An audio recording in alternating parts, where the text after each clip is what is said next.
পশ্চিমবঙ্গের ভারতের কিছু দালালেরা মনে করতেছে বাংলাদেশে একটু পানি ছেড়ে দিয়া বাংলাদেশের মানুষকে আতঙ্কেতে পালাই দিচ্ছে, বাংলাদেশের মানুষ পালাই দেবো দেশে। তোরা ইহুদি খ্রিস্টান কখনো মুসলমানকে চিনতে পারিসনি। মুসলমান কখনো ইহুদি খ্রিস্টান ডরায় না, এই মুসলমান ডরায় আল্লাহকে। একজন মুসলমান তোদের মতো 10 জন খ্রিস্টান ইহুদি নাসারাকে ডর করে না। একজন মুসলমান জম, তোদের জম।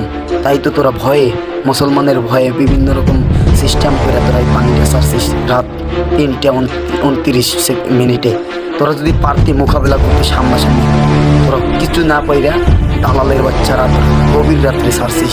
আর মানুষ কি ভয় করছে তোদের? এই যে মানুষগুলো পানিতে ডুবে আছে, এরপর তোদের উপরে প্রতিশোধ আরো ডাবল হয়ে যাবে। এরপর দেখবি তোদের বন্ধুত্ব না, তোদের শত্রু তো কত ভয়ঙ্কর হয়। আর বাংলাদেশে একটুখানি মনে করছিস না, এই বাংলাদেশ কোনোদিন ইহুদি নাসারাকে ডরায় না। এই ছোট্ট দেশ তোদের 180 কোটি মানুষ, তোদের 128 কোটি মানুষের উপরে জম